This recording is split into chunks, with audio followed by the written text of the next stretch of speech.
discussions over the past week in the TUC and outside about prospects for negotiations with the National Coal Board. I don't know whether the National Coal Board and the NUM will meet.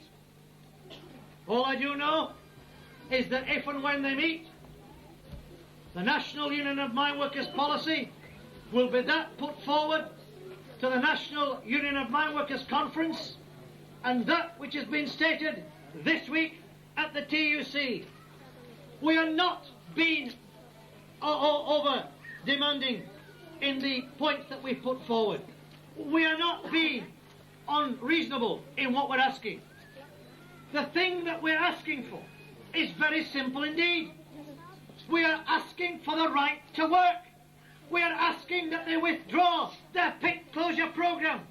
We're asking that the pits like Polmaze and Herrington and Cortonwood and Boatcliffwood and Snowdown, which were threatened with closure in spite of promises to keep them open, should be guaranteed that they can be kept open until their reserves are exhausted.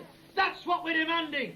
And above all else, we're demanding that the National Coal Board stick by a signed agreement called Plan for Coal, signed between the government, the Coal Board and the trade unions. And we're not, as the Coal Board were doing on Thursday night, talking in terms of a 1974 plan in isolation. We're talking about the updated version signed by Tony Benn in 1977. And the architects of that plan have made it clear to us that there is nowhere in that plan that provides for pits to be closed on economic grounds. And we shall be arguing as vociferously as possible, both publicly and privately at any time, either with the TUC or with the Labour Party or with central government or anyone else with whom we may have discussions, that the policy upon which this union has stood firm for 6 months must be the basis of any negotiated settlement as far as this industry is concerned. Now, I want to make it clear that the TUC decision this week was a positive decision. It was a decision that said that the picket lines officially installed by the NUM, and they're already there at every power station in Britain, will be recognised by the Trade Union Congress, and that the movement of coal and coke will be stopped both outside and inside those power stations, yes, and as far as the steel industry itself is concerned, in there as well. Of course it requires discussion with the TUC. Of course it requires discussion and agreement with the unions themselves. It did before we went to the TUC, and it will again. We're asking for no more and no less than what this union got in 1972 and 1974.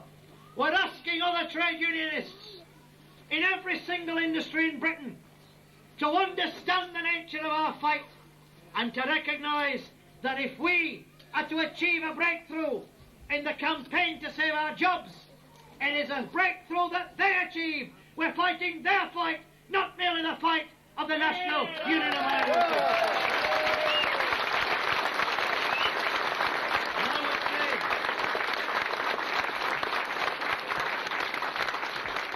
The people in the steel industry in particular, and to certain sections in the power industry, you can come forward with all the platitudes that you want.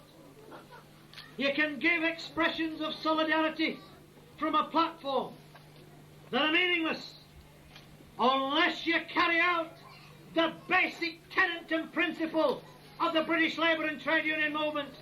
And I say to leaders of ISDC, and I say to leaders of the WEPTU, when you come up against a picket line, you don't cross it. That is an honour.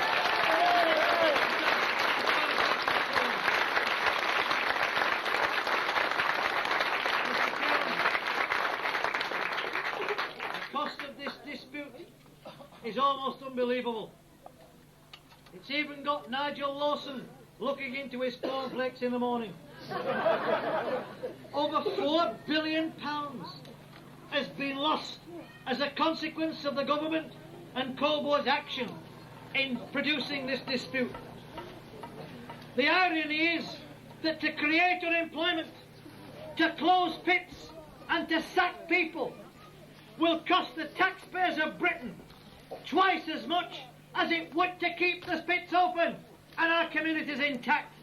There's no logic, there's no sense, there's no reason as far as that policy is concerned.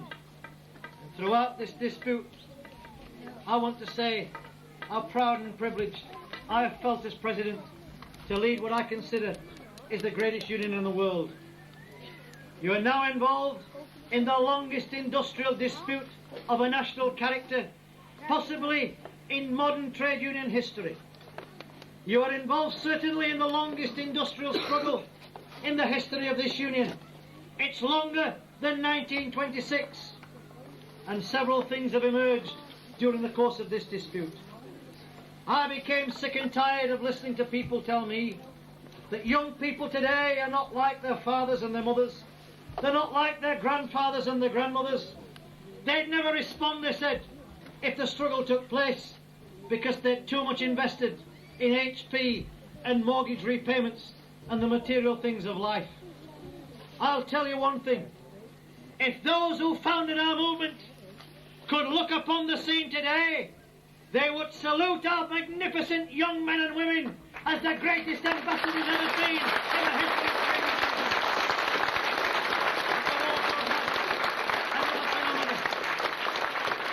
We have seen emerge in this dispute for the very first time anywhere in any national dispute. Women's support groups, women for the first time, have begun to understand it's no longer sufficient to give moral support to their husbands or their sons or their boyfriends. It's no longer sufficient to cut up a few sandwiches, important though that may be.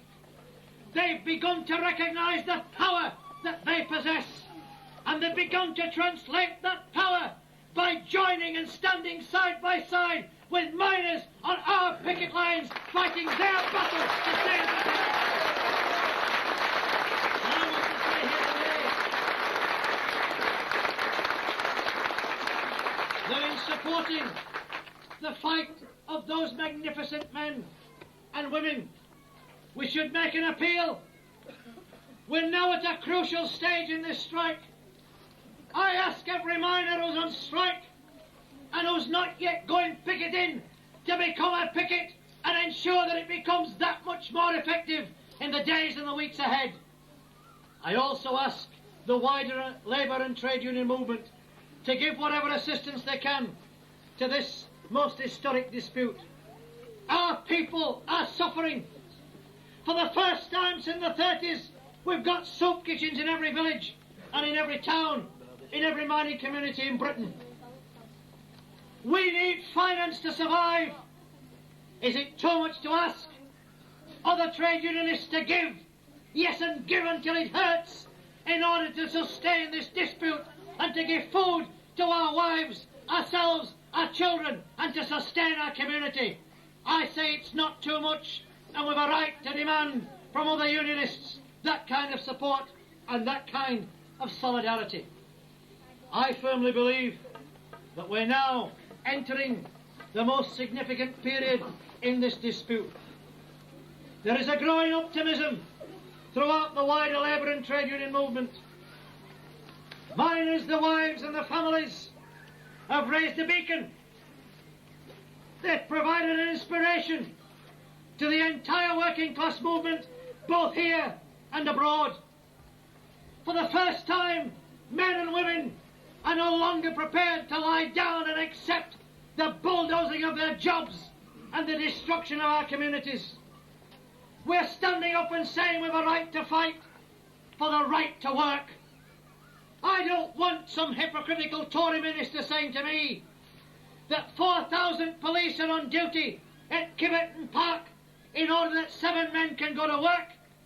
Why aren't those police on duty to ensure that the 20,000 jobs which are threatened are also protected in the year ahead, and they're threatened by the walls of this government? I also want to say, when you look back on this period, you will look back with pride. You will be able to stand on your own 2 feet and look at your son and your daughter. You'll be able to relate the kind of struggles that took place in this period. I wouldn't be in the shoes of a scab for all the gold in the world. I would crawl under a stone and go away. Those who've gone through our picket lines will have to endure till the end of time the wrath and the disdain, yes, and the hatred of mining communities who have a right to expect of our men and women that they stand together when we're fighting against a common enemy. What those people are doing is betraying our movement, betraying our union, and betraying our class. And for that, they will never be forgiven. Make no mistake, this union, its members, our families and our communities are on the way to a victory. Here in 1984, after 25 weeks of strike action, after 19 weeks of an overtime ban, the resolve of our people is as hard and as determined as ever it was. 80% of our people were out on strike when we started, and 80% of our people are on strike today. Colleagues, I want to conclude by saying one thing. Let's translate in the wider movement the words and the resolutions of the TUC. And if we get that into practical operation, you can ensure that the miners, united, will never be defeated.